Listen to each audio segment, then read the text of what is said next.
Bienvenue dans cette nouvelle capsule vidéo qui va cette fois nous faire voyager à travers le mouvement des cypherpunks.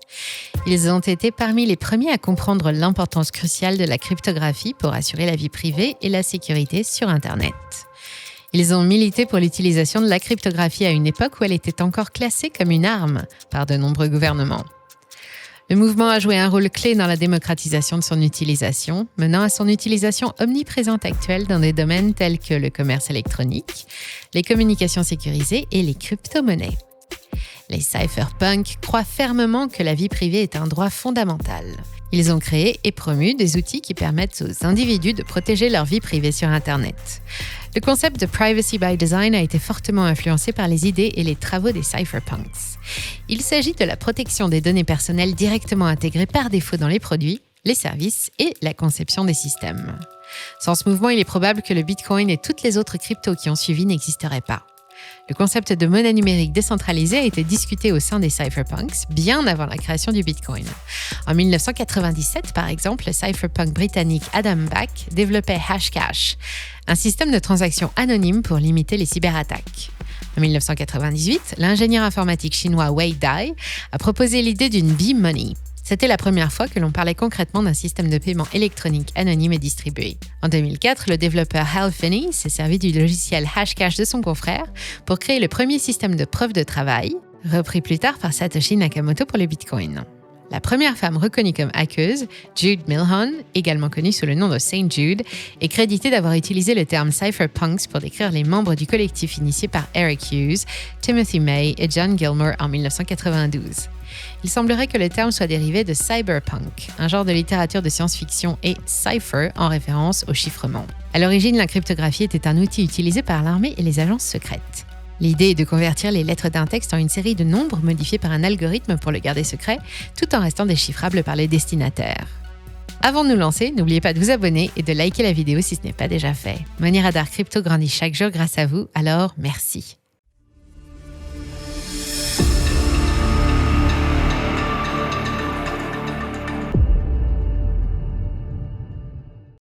Le droit à la vie privée implique de pouvoir choisir ce que nous souhaitons révéler de nous-mêmes au monde. Cette citation provient du manifeste d'un cypherpunk, A Cypherpunk's Manifesto en anglais, qui a été publié le 9 mars 1993 par Eric Hughes. C'est une pièce importante qui a défini le mouvement cypherpunk.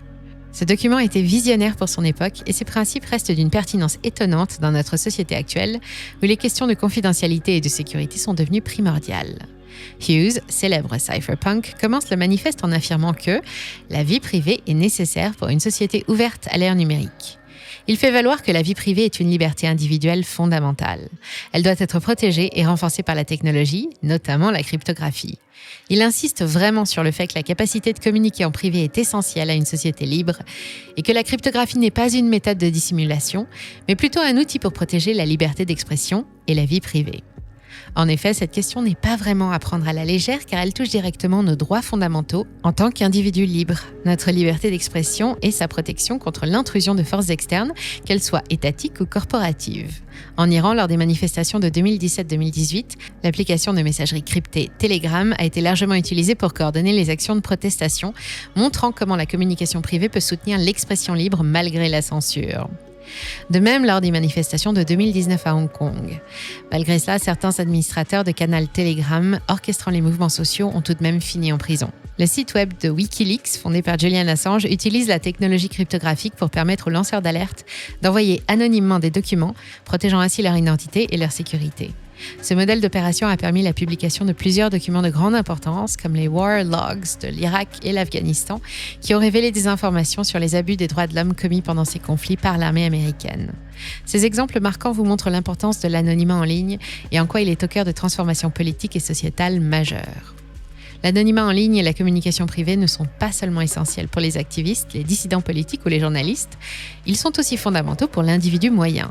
Cela peut sembler moins évident car la plupart des gens pensent qu'ils n'ont rien à cacher.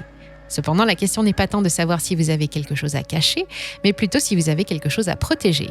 Et nous avons tous quelque chose à protéger. Pensez à vos informations personnelles, vos coordonnées, vos informations financières et celles de santé, vos mots de passe, vos données de localisation, vos échanges privés, vos historiques de navigation. Nous n'avons aucunement envie que ce genre de données tombe entre de mauvaises mains, n'est-ce pas ? Pour un maximum de protection de vos données, je vous propose de nous inspirer de la philosophie des cypherpunks, combinée à des principes de stratégie de guerre. Connaissez-vous Sébastien Leprestre de Vauban? C'était un ingénieur militaire et un administrateur accompli qui a eu une influence durable sur l'art de la guerre et la conception des fortifications durant le règne de Louis XIV. Il propose une stratégie de défense en profondeur que nous pouvons transposer à nos données numériques lorsqu'un attaquant en a après elles. Le but de la stratégie va être de rendre l'attaque très coûteuse en construisant une forteresse autour de nos données. Pour cela, on va exploiter plusieurs techniques de sécurité afin de réduire le risque au maximum. Cela découragera sûrement l'attaquant qui n'imaginait pas à la base une telle défense. Il ira donc choisir une autre cible plus simple à assiéger. Voyons maintenant les outils dont nous avons besoin pour appliquer au mieux cette stratégie de défense en profondeur. D'une part, il y a tous les éléments basiques. En premier lieu, la gestion des mots de passe. Il faut qu'ils soient complexes, difficiles à deviner et uniques. À ce propos, l'utilisation d'un gestionnaire de mots de passe facilite grandement cette tâche. Des outils comme LastPass vous amèneront davantage de sécurité, d'anonymat et du stress en moins. Pour cela, la plupart des gestionnaires de mots de passe offrent une fonction de remplissage automatique qui entre vos identifiants pour vous, ce qui élimine la nécessité de taper manuellement vos mots de passe. On a aussi le fameux VPN pour réseau privé virtuel. En plus de vous donner accès au Netflix américain, il aide surtout à protéger votre confidentialité en ligne, en cryptant votre connexion Internet et en masquant votre adresse IP. Dans la même veine, il y a aussi l'outil Tor ou autre navigateur axé sur la confidentialité. Parmi les concepteurs de Tor, donnant accès au dark web, on trouve d'éminents cypherpunks comme Jacob Appelbaum. Ces systèmes bloquent les trackers tout en rendant plus difficile l'identification de votre activité en ligne grâce au routage en oignon, c'est-à-dire un réseau construit en couches où chaque nœud du réseau connaît uniquement le nœud qui lui a transmis le message et le nœud auquel il doit le transmettre. Aucun nœud ne connaît à la fois l'origine de l'information et sa destination, ce qui assure l'anonymat de l'utilisateur. Pensez aussi à la mise à jour régulière de vos logiciels, c'est essentiel pour bénéficier des correctifs pour les failles de sécurité. Activez l'authentification à 2 facteurs, 2FA, quand vous le pouvez. C'est aussi un bon réflexe et ça ajoute un obstacle aux potentiels attaquants. D'autres pratiques sont à intégrer dans votre manière de surfer sur le net, comme par exemple faire des sauvegardes régulières des données, connaître un minimum les paramètres de confidentialité du service qu'on utilise, toujours être prudent avec les emails et les messages non sollicités. En effet, beaucoup de cyberattaques commencent par des messages de phishing qui tentent de vous inciter à révéler des informations sensibles. C'est littéralement de l'hameçonnage dans une partie de pêche aux données. Certains poissons se font bêtement avoir par ces méthodes de plus en plus réalistes. Concernant vos conversations, des réseaux de messagerie comme Signal sont parfaits pour communiquer avec un cryptage de bout en bout. Seul vous et la personne à qui vous envoyez un message pouvez lire son contenu. Enfin, il peut être bon de régulièrement sauvegarder vos données. En cas de problème, comme un ransomware, vous pourrez restaurer vos données à partir de la sauvegarde. Le plus important de tous ces éléments de base est nous-mêmes. Soyons aussi conscients de ce que nous partageons en ligne. Plus nous partageons d'informations en ligne, comme des informations personnelles, plus il est facile pour quelqu'un d'exploiter ces informations à des fins malveillantes. C'est bien souvent nous, la faille qu'exploite le hacker, comme dans le cas du phishing, et en prenant du recul sur ce que l'on partage ou non, on améliore considérablement sa sécurité et sa confidentialité en ligne. Les murs ont des oreilles et à l'ère d'Internet, ce proverbe est toujours d'actualité. Toutes nos communications, nos publications et même nos documents sont surveillés ou ont largement la possibilité de l'être. Pour des outils un peu plus poussés, vous avez des algorithmes comme PGP pour Pretty Good Privacy. Cet algorithme est un système de chiffrement open source couramment utilisé pour le cryptage d'emails ou de fichiers. Pour illustrer cela, prenons pour exemple le service d'email ProtonMail. Ce service est nativement compatible avec PGP. Il suffit de sélectionner l'option Sign Mail pour chiffrer un message avec PGP automatiquement. Le réseau I2P, Invisible Internet Project, peut également vous intéresser. Vous n'êtes pas sans savoir que sur Internet, on identifie un destinataire avec une adresse IP et un port. Cette adresse IP correspond à une interface physique, modem ou routeur, serveur, etc. Mais sur I2P, on identifie un destinataire avec une clé cryptographique. Contrairement à l'adresse IP, on ne peut pas désigner la machine propriétaire de cette clé. Du fait que la clé soit publique, la relation entre la clé et l'interface qui en est propriétaire n'est pas divulguée. Enfin, il existe aussi pléthore de services pour les professionnels. Shodan HQ, par exemple, est un moteur de recherche qui permet aux utilisateurs de voir tous les dispositifs connectés à Internet, y compris ceux qui sont potentiellement non sécurisés. Il peut être utilisé pour évaluer sa propre exposition en ligne. Les solutions NDR, comme Vectra Cognito, utilisent l'apprentissage machine et l'IA pour détecter les comportements suspects sur le réseau et y répondre en temps réel. Si vos données sont particulièrement sensibles, dans le cadre de votre entreprise par exemple, des solutions comme Cubase OS visent à assurer la sécurité des systèmes d'information par l'isolement. Cubase est un logiciel libre, open source et gratuit. La sécurité par compartimentation permet de scinder les différentes parties de l'activité numérique de l'utilisateur en compartiments isolés, en toute sécurité, appelés cubes. Ce sont des systèmes de détection et de réponse aux menaces du réseau. Cependant, à noter que ces derniers sont plutôt adaptés pour des entreprises et non pour monsieur et madame tout le monde. En respectant tout d'abord les règles de base que nous avons vues, vous rendez l'attaque sur vos données bien plus complexe et coûteuse à mettre en place. Revenons-en maintenant à nos chères crypto-monnaies. Fondées sur la cryptographie, nos monnaies numériques sont normalement en adéquation avec l'éthique cypherpunk. Cependant, certains pourraient apercevoir des similitudes troublantes. Acheter ces bitcoins ou ces Ethers sur un échange centralisé comme Swissborg ou Binance vous fera automatiquement passer par un KYC pour Know Your Customers, un processus d'identification plus ou moins poussé en fonction des plateformes. Alors certes, vous n'avez rien à vous reprocher et vous trouvez même cela normal. Cependant, votre mission, si vous l'acceptez, est d'être dans la peau d'un cypherpunk. Donc, ne pas informer une tierce partie que vous détenez des bitcoins et garder votre vie privée est votre priorité. De nombreuses solutions et manières de faire existent, mais les plus simples, lorsque l'on a été habitué à acheter sur des plateformes à KYC, c'est de commencer par des services comme Mon Pèlerin.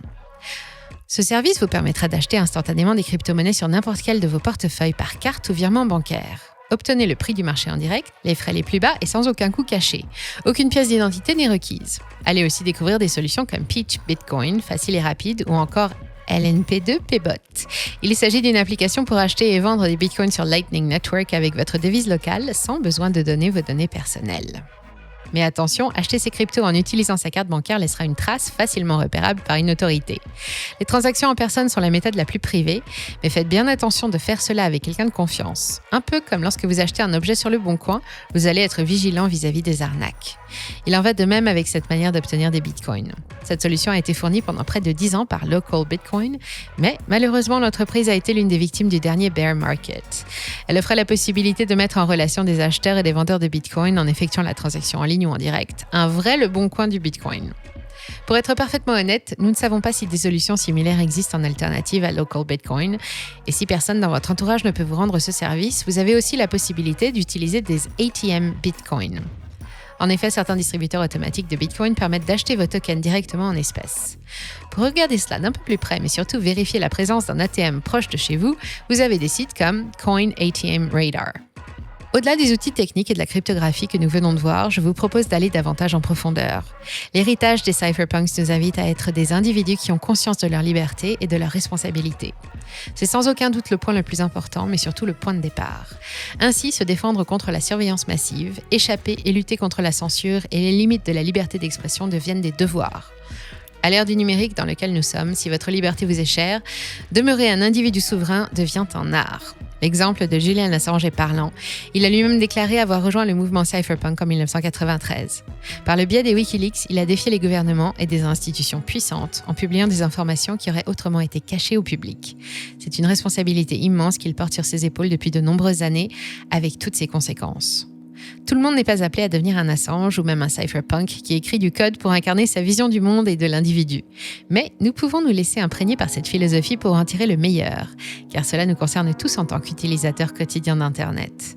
Comprendre au mieux le monde numérique et savoir l'utiliser va devenir un avantage compétitif majeur au vu des directions que prennent nos sociétés, aux ingérences gouvernementales, etc. Les cypherpunks étaient de fervents partisans de l'autonomie numérique et de la libération individuelle. Alors que les GAFA sont critiqués de toutes parts pour leur supposée intrusion dans notre vie privée, il est crucial de se remémorer le manifeste cypherpunk et son appel à se libérer des entraves potentielles. L'usage de mots de passe, la création de sites web ou encore la maîtrise de la cryptographie ne sont pas des compétences complexes réservées à une minorité de geeks. Leur apprentissage est accessible à tous, leur maîtrise est à la portée de tous. Par exemple, la Electronic Frontier Foundation, une organisation internationale non gouvernementale, fournit des conseils pour apprendre à se protéger en ligne et utiliser les outils appropriés. De même, de nombreux sites offrent la possibilité de suivre des cours de programmation, Free Code Camp, Stack Overflow, les MOOCs proposés par diverses universités, etc. Les outils d'émancipation sont à notre portée. Money Radar sera toujours là pour vous inviter à la réflexion sur ces sujets essentiels et vous donner tous les tips nécessaires pour que votre vie privée numérique le reste. C'est d'ailleurs pour cette raison que nous pensons que les crypto-monnaies ont un avenir radieux malgré les temps tumultueux que traverse actuellement l'écosystème. Il n'est point de bonheur sans liberté, ni de liberté sans courage. Sur cette citation pleine de sens de Périclès, nous vous remercions d'avoir regardé la vidéo. Pensez à vous abonner et la liker si celle-ci vous a plu. Et nous, on vous dit à très bientôt sur Money Radar.